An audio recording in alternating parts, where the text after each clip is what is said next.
All right, we are live and we are broadcasting. And then we'll be ready to record in 3, 2. All right, guys, welcome back to another edition of Texans Unfiltered. Typically a Houston football podcast for your Houston Texans. But tonight, it won't be. And I'm sorry to our listeners. I know free agency's close and the draft is getting near. But for me specifically, this is probably more of like a grieving podcast, grieving YouTube video.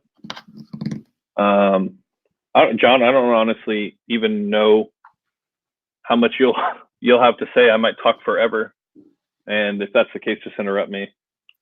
No, I think my goal tonight is just kind of directed as somebody that, I wasn't a Kobe fan. I'm not a Lakers fan. When he was at his peak was when I probably watched the least amount of basketball in my entire life, just naturally because of where I was living and, getting national games and so forth. Everybody knows Kobe. Everybody watched Kobe. Pretty much out in the Carolinas, he was kind of vilified right away because he forced his trade away from Charlotte to start his career and get traded for Vlade Divac. And it's amazing how often I actually heard people still continue to, even recently, still fuss about that. Could you imagine if the Hornets had kept Kobe, they would have never moved and so forth. So tonight, as somebody that's never had a player really on that level that has done what Kobe's done and had all the drama surrounding him, it'll be interesting for me to hear. And of course, we love you, dude. Really do. And I know you're hurting and you're suffering because this is a guy that was very, very important to your life and shaping you as a sports fan and a man and as a person and an individual. So just to kind of hear your words and let you get it out. Yeah. Well, thank you. So for those that don't know, it'd be shocking if you didn't know, Kobe Bryant and Gianna Bryant died yesterday, along with 5 or 7 other members that were passengers on a helicopter ride going to an AAU game for Gianna, Kobe's daughter. They were flying through fog, didn't see, and crashed. And Kobe Bryant has passed away at the age of 41. And Gianna passed away at the age of 13. And not to be insensitive to the other passengers, as any death or loss in life is never it can't be overstated, the impact, right? Everybody else that was hurt. But I didn't know those other 7, and I don't know about them, but I do know about Kobe and I do know about Gianna. So tonight, what I'd like to do is just kind of talk a little bit about what Kobe meant to me, and kind of tell you stories as far as why he meant so much to me. Because it's very easy for people to say how much somebody means to them, but to be able to give context as to why really kind of puts that meaning, that passion behind what a person means when they say something like that. Obviously, the entire world is mourning. I don't know if I've ever seen the world mourn at the level that it's mourning right now. John, I don't know about you, but I've never seen anything like this as far as an athlete or celebrity passing away, and then seeing just the outpour of love and passion and respect that people are sending. No, I honestly haven't. I can't think of anybody, celebrity, athlete, anybody in our lifetime. I've heard people say that it's comparable to Princess Di, but I'm as old as I am, I'm not quite old enough to remember that. So in our lifetime and our time of being able to remember, yeah, this is definitely tops. Yeah, I remember when Princess died. I mean, I like don't remember the impact, but I remember watching my mom cry on the couch when that happened. Um, so yeah, I think that that's fair. Maybe John Lennon. I don't remember when John Lennon died. I don't believe it was too long ago. But I just was reading about the impact that he had when he passed. So this episode, I wanted to just kind of talk about Kobe and how he impacted my life, because he really directly impacted my life in so many different ways and different paths and different things. And honestly, ever since yesterday, like I've cried a lot, and um, I today all day today, like I tried to write what I would say. I tried to put together like what I would say, and I couldn't. Every time I would scrap it. And like my biggest fear is actually like letting him down or letting other people down. As I think I'm not going to say I'm the world's biggest Kobe fan, but I'm going to say I'm one of them. And so that was like always like my biggest fear in going into this tonight. I almost didn't even want to record because I don't want to fuck this up. But I don't care, and I don't care how many people watch. I don't care how many people listen. For me, Kobe Bryant was the best basketball player I've ever seen in my life. Plain and simple. From beginning to end of his career, I've never seen anybody better at basketball.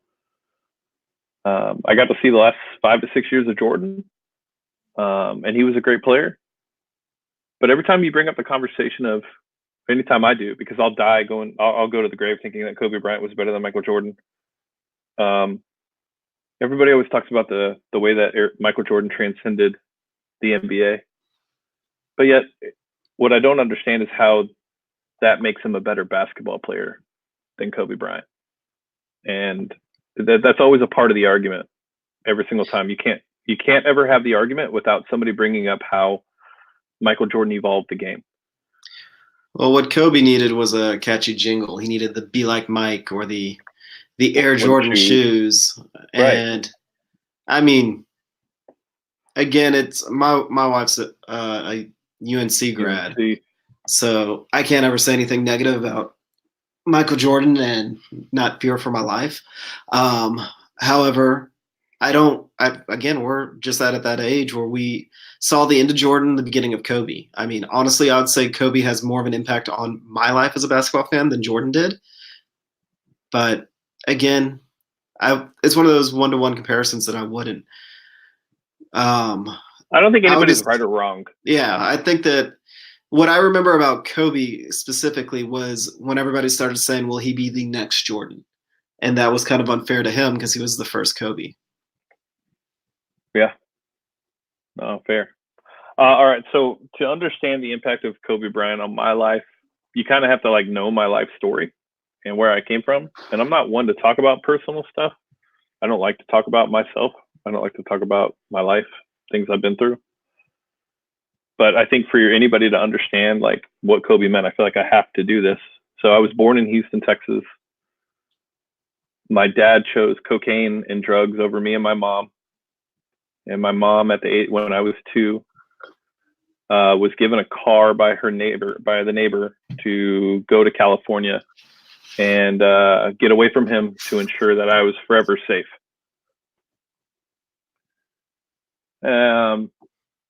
Never met him. I didn't meet him until I was 17. But my stepdad, who is not my stepdad, he's my real dad. He raised me since I was 3. Came into my life, and he's an amazing man. One of my best friends. But he also had to work a lot. For him to make ends meet, he had to work, and he was working from like 1 in the afternoon till 12 o'clock at night, 5 to 6 days out of the week. So I didn't really get like the typical father figure that most people have. And when I was 13, Kobe Bryant became a Laker, and my grandmother, Alice Carrick, was the secretary to the president of Paul Allen for the Portland Trailblazers. And she sent me a Kobe Bryant jersey. That was the second jersey I've ever owned in my life. The first one was forced upon me when I came to visit Houston, and my uncle took me to the Compact Center to watch the Rockets play, and it was an Akeem Olajuwon jersey. I still have that one. I also still have the Kobe Bryant jersey. At that moment, I fell in love with Kobe, and I started to like hear about him and see and all these things. And then you watch like the impact he had on the game of basketball and his approach and his mentality to like just the world and then his teammates and his players. And now looking back on it after 23 years, like I've been able to think more about like how I've approached my life and like the Mamba mentality and just that like no quit aspect of life. I never had that. I never even knew what to do. I played basketball my whole life. I was not very good until I was like in 6th grade, and I started to get really good. And then I started to sleep with my basketball, and then I was playing basketball until 12:30, 1 o'clock in the morning. Neighbors were always calling my parents. I was really good. I got really good. Had I been a good student, I don't think I would have ever made the NBA, but I would have been really good. And then I met my wife at the age of 19, and this is where everything started to form for me. I met my wife at 19. She was 2 years older than me. She had a 2-year-old son who didn't have a father. The day I met Nate was the day that I realized that my single young lifestyle at the age of 19, I wanted to give all that up. All I wanted to do was be the best father I could be and the best husband I could be. And all I wanted to do was push and make things happen. And I wanted to work as hard as I could. And that's all I've ever done. So for people that don't know, I dropped out of high school when I moved back to Houston when I was 17 because there was a problem with the transcripts. And I basically had to be a junior again during my senior year. So I dropped out of high school and I went into the restaurant business and I made a career. And I just worked my ass off. And I got to a really good point where I was making really good money. And, you know, I was general manager, district manager, as far as you can go. And then at the age of 28, I decided to quit that, moved to Austin because I was working too much and got into sales. Now I've worked at Oracle, Google, and now I work at Grubhub. And I'm not supposed to be able to work those jobs, right? But I did. I outworked everything. Everything in my life I've always outworked. And a lot of it just had to do with like watching him move, watching him work. Every time he'd have, like when he had his first playoff series against the Utah Jazz, he shot 3 air balls. And I remember hearing him in an interview talk about how he was going to fix that. And then literally after that interview, he went and shot 100 3-pointers. Kobe Bryant to me meant more as a man than anything else. And I don't want to talk about like the Colorado stuff, even though it's a part of like his life and his story. I think an important part of that is that people make mistakes, but that's not the end of your book. That's just one of the chapters, and that you have plenty of time to correct it and be a better person and be a better man. And he did that. So I don't know. I honestly don't know what to talk about because he impacted me on a daily basis. My best friend, Devin, we've been best friends for 11 years. We always had this thing at Christmas where we did we had a competition where who could outdo each other on the Christmas gifts. Every year it was always something. We just kept going back and forth, back and forth. One year I thought I got him, and then he came into my restaurant and he brought me a signed Kobe Bryant basketball, and I've had it ever since. And it's the best gift I've ever received in my life. It was one of my favorite traditions I ever had. And I gave it to my dad to hold because I didn't ever want to be tempted to like get rid of it or have to sell it or pawn it. I have more Kobe Bryant shoes than I do Jordans.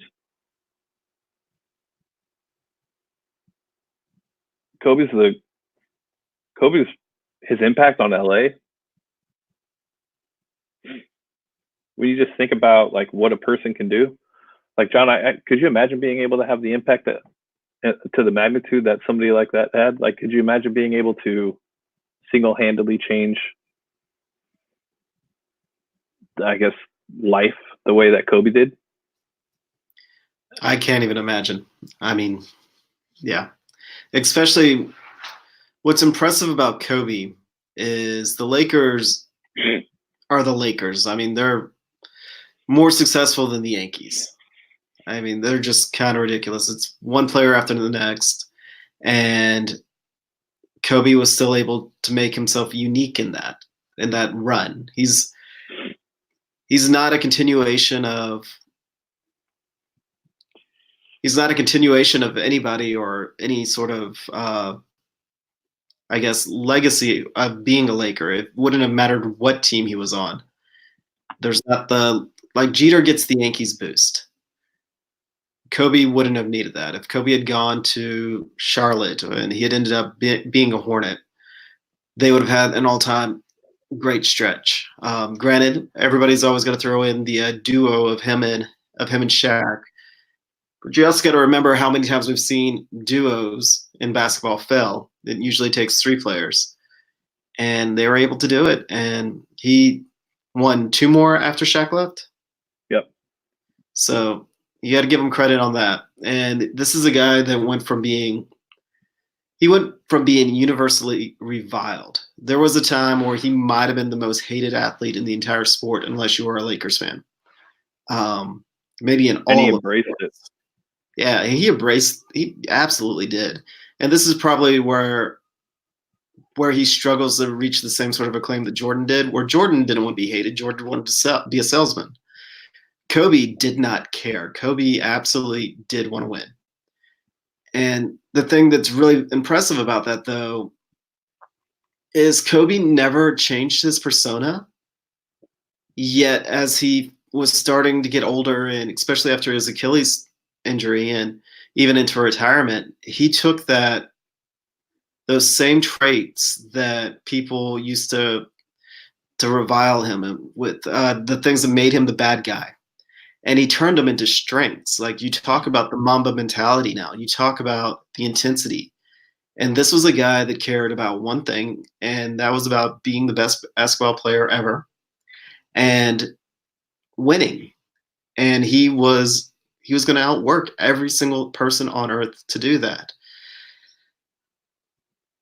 The Kobe story that stands out to me was when I'm gonna forget the name of the player, but he said he showed up at the gym and Kobe was there, and then when he left the gym, Kobe was still there. So he went up to Kobe and he's like, "Why on earth are you here?" And Kobe responds, "It's like, I'm not gonna let you beat me here, and I'm gonna outwork you until you leave." And this was when Kobe was peak Kobe. This is when he was already at the best. He didn't want anybody else to see that weakness. And the absolute beyond tragic part about this is it looked like that clip with him and his daughter at the basketball game, and he's just breaking it down. That's the type of father that I actually aspire to be. Yeah. That passionate and share that passion with my child, and to be able to teach them and laugh with them and just have that. And now that's probably one of the most heartbreaking things. It's the greatest thing ever and the heartbreaking thing ever to go watch it now in this context.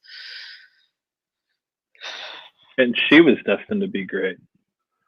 Yeah, she was. I mean, if you just watch, when you hear Kobe talk about it in interviews, or when he was on Quentin Richardson's podcast, and he talked about how basically when he retired is right when Gianna started to get into basketball, and he was like, "Man, I had a blank canvas that I could basically help create and mold and paint." And we started with the basics and worked with, started with footwork, and then went with the up and unders, and we started to do all these things. And our passion is the Texans, right? My daughter could care less about the Texans. My oldest, Nate, could care less about the Texans. They try, right? They try, they ask, whatever. We always have a standing bet every week on the scores. Parker tries, but he's 7. But he's not really like into it. Like he still won't sit and watch it with me. Like he will occasionally, but he'll go to a game, but he won't sit on the couch. Too many things distracting him. My wife's not into it. So like if you could only imagine like being able to share a passion like that with one of your kids and being able to go through that process with them. I got to do that with my dad, or my stepdad for context. My real dad, even though he's not my real dad, he's my real dad in my eyes. Like he grew up a Laker fan. He grew up in LA. He got to he got to go to a Celtics finals game and sit next to Arsenio Hall and root on the Lakers. He got to he's met James Worthy and Kareem Abdul-Jabbar and Magic Johnson. He's done all these things. Like all my passion for the Lakers came from him. And then the one guy that we were able to share was Kobe Bryant. Like I had a conversation with him today for the first time. I didn't want to talk to him yesterday. I don't want to talk to anybody. And to hear my dad, who's 62, sound like he wants to cry. And I think I've only ever seen my dad cry once, is like one of the saddest things you can hear. And we're talking about a guy that, like most people, when celebrities die or athletes die, there's always the fake crowd that says, oh, his impact. And then there's the ones that are like, man, like his impact, and they tell stories and they talk about it. There's the ones that do it for clout, and there's the ones that do it because they genuinely mean it. You'll never be able to tell the difference between the two. It's just not the way it works. But there's people out there from both sides. I forgot where I was going with that. Totally lost my train of thought.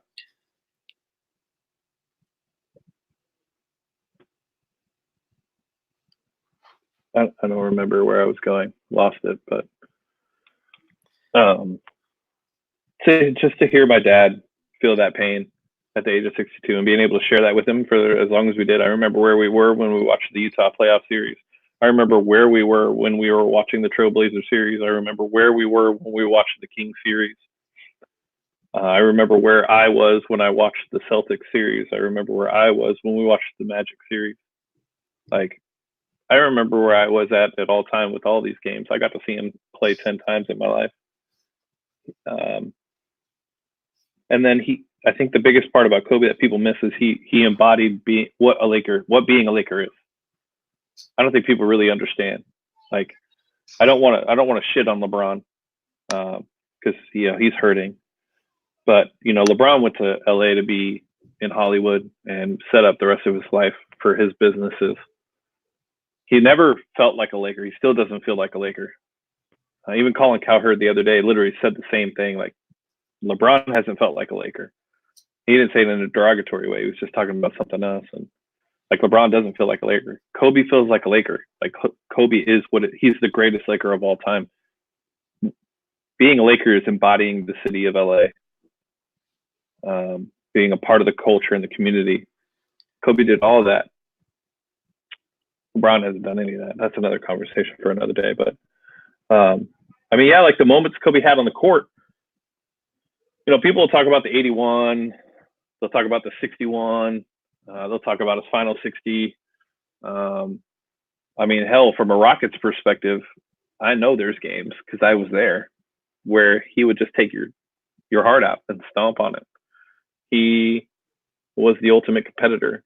There was a video circling around today about when he went and spoke at one of the AAU leagues where LeBron was there. And he was talking about, like, my job or my goal when I stepped on the court wasn't to just be the best basketball player on the court. I also wanted to demoralize you and destroy you. And that was his approach to absolutely everything. He just wanted to destroy you and make you feel like T-Mac. I guess one time when we were playing you guys, T-Mac had a strained like disc in his back or something like that. And he had tension in his back. And Kobe was reading about it beforehand. And so when Kobe went up to go get a rebound, T-Mac was underneath him, and Kobe dropped the elbow on purpose right on his back, just because he knew at that point he wanted to test it out. Him and T-Mac joked about it in another video, but it's funny because when we were at the watch party originally, the first one against the Bills, Cody was telling me how Harden's a better offensive player than Kobe Bryant. maybe stat wise. There was no egging on there by me at all. None at all. Yeah, there was plenty by you, but we'll ignore that. Maybe stat wise, but I promise you this: Kobe could take over a game at any given time. I mean, he could score on demand. It was nothing to him. Maybe he didn't have 50 and 60 every night, but he could do it if he wanted to. And I've never seen a player be able to turn it on the way that Kobe could. I've never seen a player just take over a game like that, especially in meaningful games.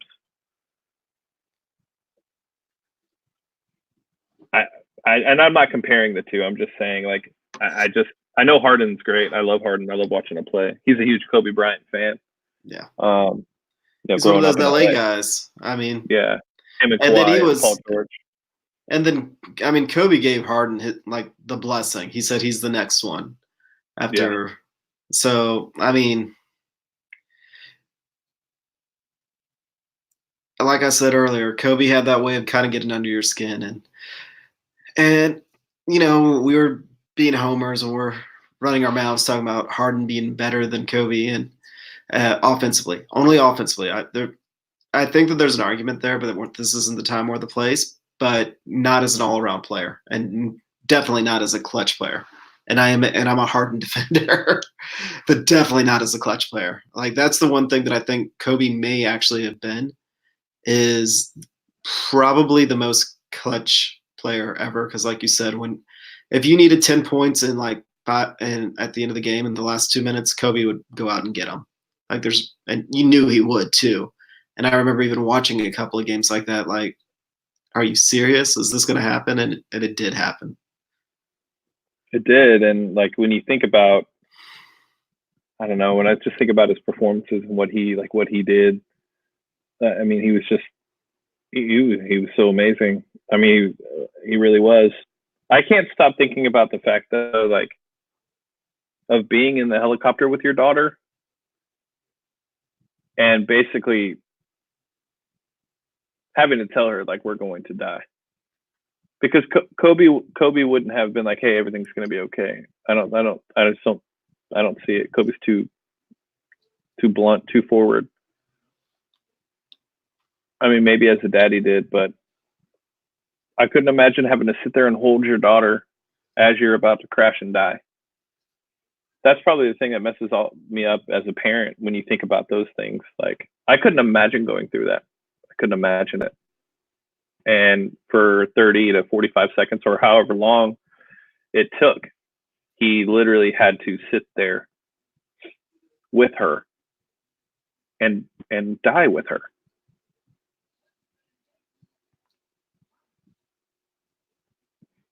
I mean, it's not something any parent ever wants to go through.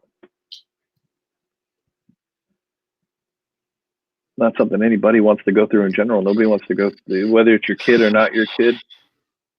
But when it is your kid, I couldn't imagine what it felt like. And he was used to helicopters. He had the same pilot his entire life. He only had one pilot that he would fly with. Do you know why he rode in helicopters? No. One day he was working out, and Gianna had a play at the school, and he was late because of traffic and missed the entire play. So he vowed that he would never miss another after-school activity of his kids ever. So he got a helicopter, and that's how he got around LA, and he never did. I mean, he worked out from 3 a.m. until 7 so he could take them to school every day. And then he'd come back and work out until 2:30 or 3 and then pick them up from school. I mean, obviously there were days where he couldn't or whatever, but yeah. I mean, when you think about the life that he lived and like the amount of time and effort he had to put into his craft, but then to be able to do the dad thing too. Like, we all complain about, like, oh, I can't do it, I'm busy, or no, we can't read tonight because I got to do this, or I can't put you to bed because I got the podcast. But then you got Kobe on the other hand, who can find ways to ensure that he's always with his kids.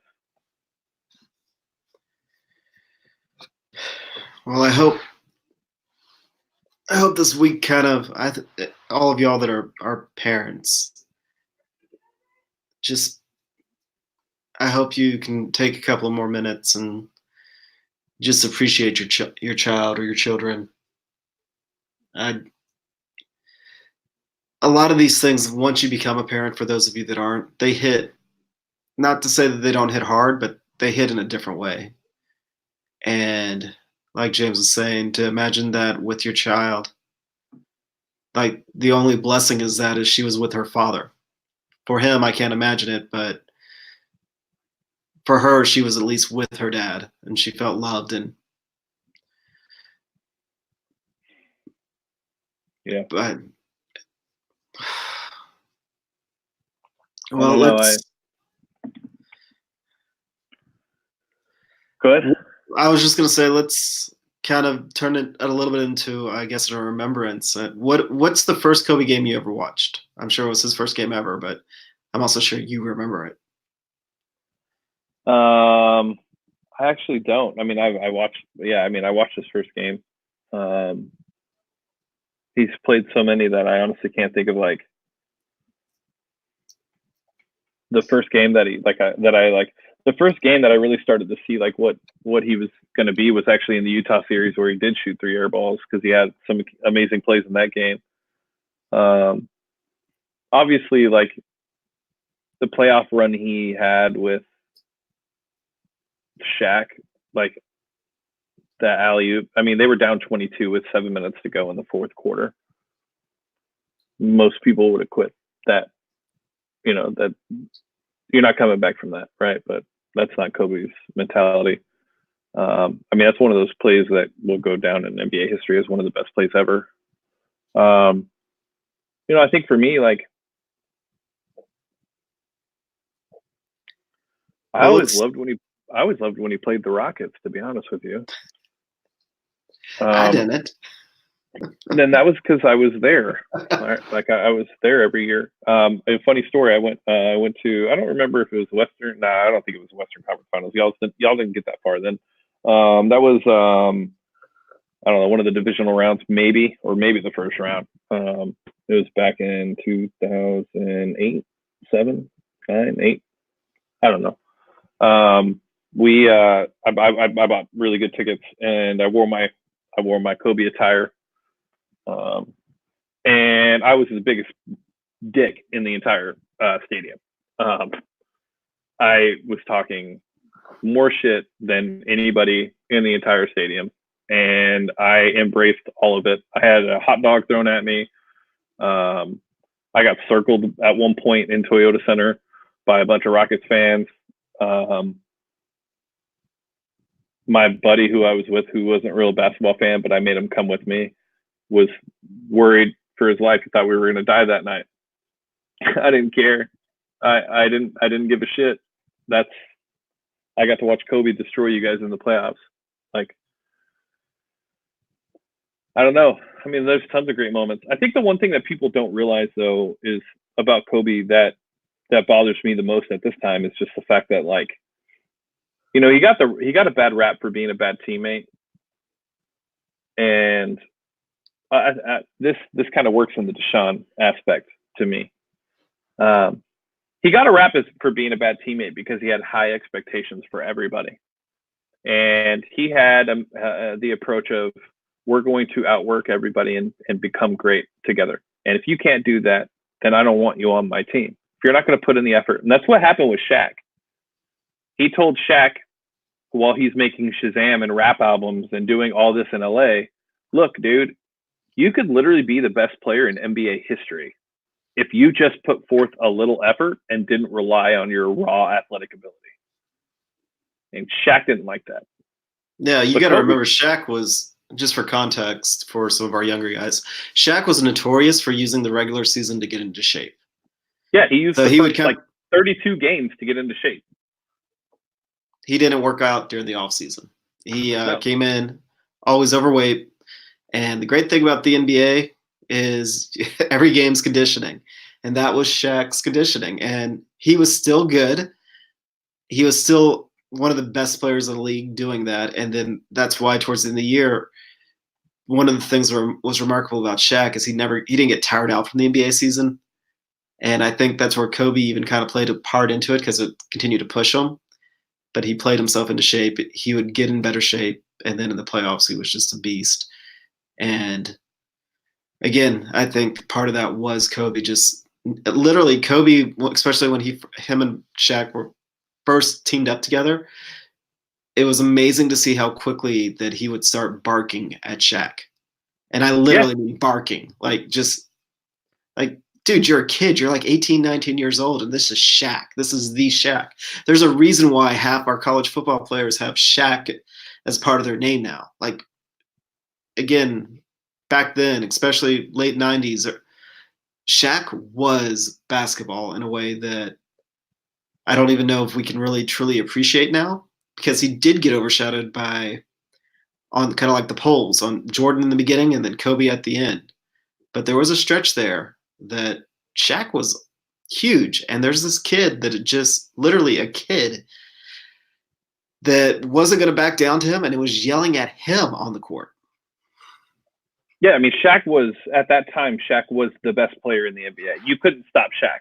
That's where Hack and Shaq came from. That's where this literally when you see somebody get fouled because they can't shoot free throws, that all started with Shaq because he couldn't hit free throws.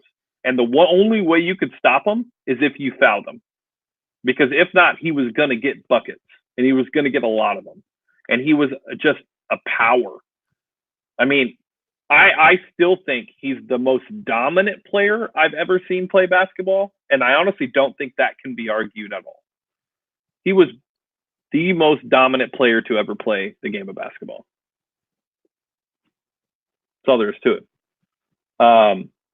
So I think that part of Kobe, like, I think, we'll start to wrap it up because this isn't the place for this, but I just wanted to get it all out. But I think a lot that had to do with Kobe in my mind wasn't necessarily the basketball player. It was the person he was and who he became, and watching him go through his career and go through the evolution of being starting as a boy in the league and going through his trials and tribulations, and then coming out on the other end a man and a father and a husband and a person who took being a father more serious than most, and watching the impact he had on an entire city and an entire league. I mean, right now, me and John were talking before we got on here, there was a petition started to change the NBA logo to Kobe Bryant.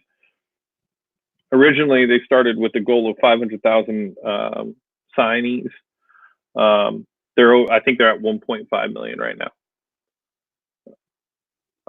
If you haven't looked and seen on Twitter or Instagram, the things that have happened and the things that cities are doing in states and countries, the Philippines just put up a huge thing.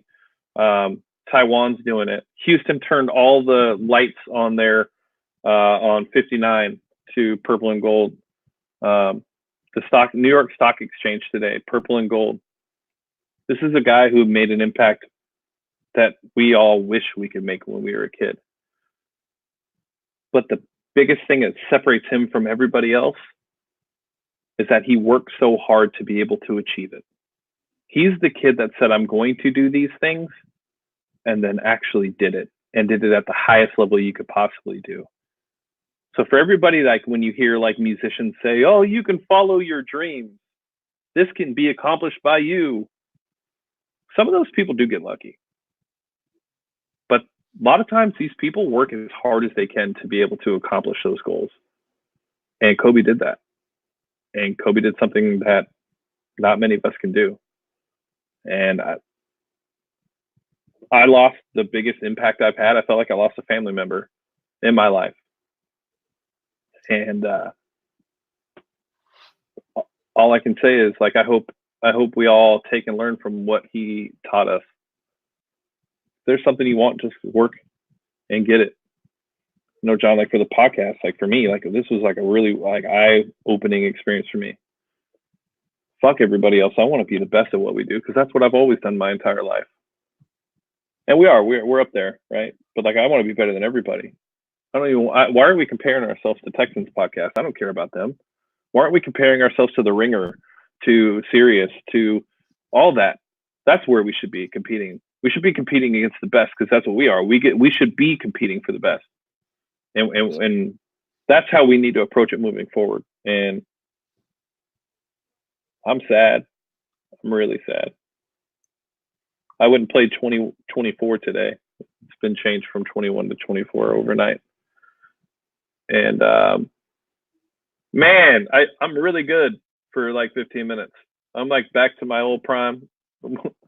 I put up a straight 12 on everybody, and then I had my hands on my knees because I'm like Mike Tyson. Mike Tyson was known as a fighter like, if you last more than 3 rounds with Mike Tyson, you have a really good chance at winning, because his first 3 rounds, he threw everything he could at you. He came as hard as possible, but then after that, he was exhausted. And that's how you got Tyson. And it felt so good to go out there and play basketball, something I love, but then just knowing like that's what he would want us to do. Like everybody talking about they should cancel games. I wish they didn't. Like that's not what he would want. Like he would want the game to be played. And so anyways, I was talking about the Deshaun effect. I'll end with this. I think Deshaun Watson has that ability to be a Kobe level talent. I think Deshaun Watson has the ability, the smarts to do that. And I hope he has the work ethic. I don't know if he does. We hear he does. So when I'm hard on Deshaun, or I criticize Deshaun, or I destroy Deshaun, a lot of it has to do with just my mentality. This guy has every ability possible to be one of the greatest quarterbacks we've ever seen. Is he going to reach that?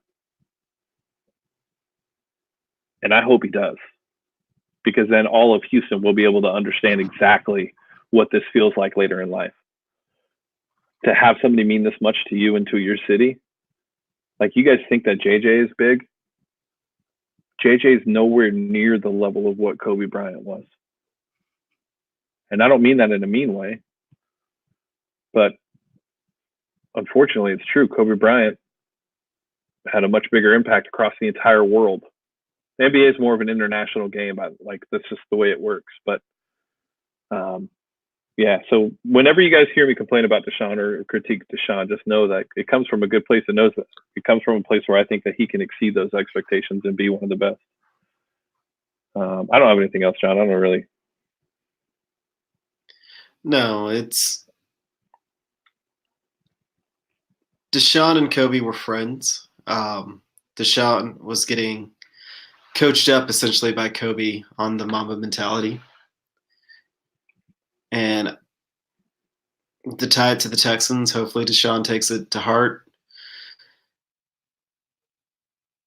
However, even that right now just feels kind of like cheap or inappropriate to say, because Kobe had an impact on just about everybody in our age range, and it was worldwide because the NBA is worldwide, and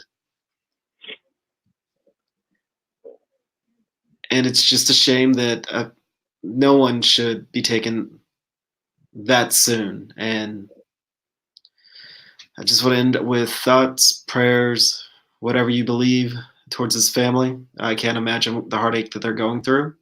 Yeah, poor Vanessa.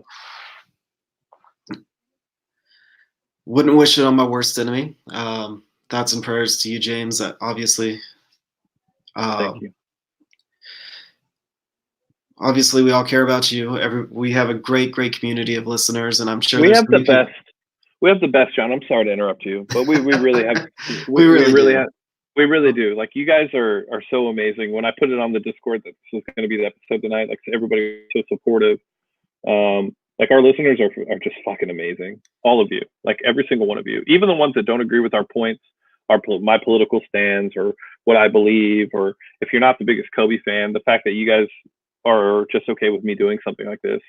And not that if you weren't, I wouldn't have done it anyways, because I would have. But at the end of the day, like, to have that kind of support, it's amazing. It just feels so surreal to know that, like, we've built a community like this that can have these kind of conversations, and like just a platform to do these types of things. It's insane. I would have never guessed that this is where we would be, and it's really surreal to think that people think about what we think. Like, people care about what we think. People take what we say as gold sometimes. People will take it as an argument. That's nuts. Like that's crazy. And you guys are amazing. You guys are amazing. Shout out to Black Swan though, because she is a listener of the pod now, and I love that girl. I think she's amazing on Twitter, and y'all can hate her all you want. She doesn't give a shit. I don't give a shit either.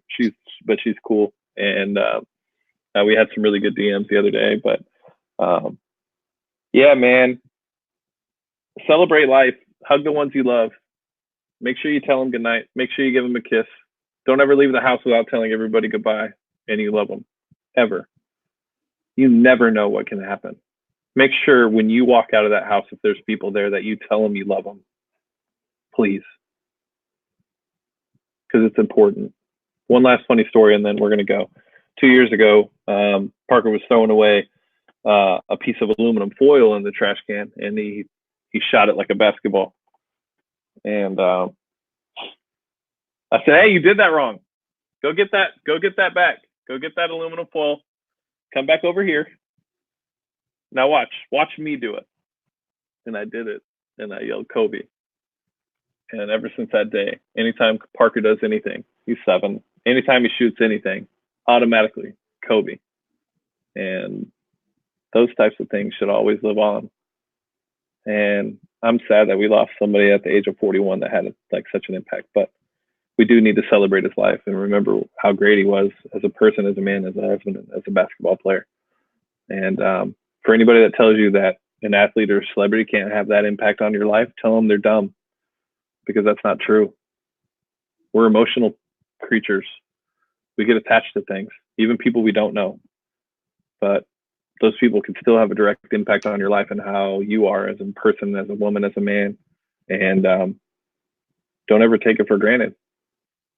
So with that being said, I'm Young Art Gold. We're back to our regularly scheduled program next week, digging into free agency. And I'll catch you guys next week.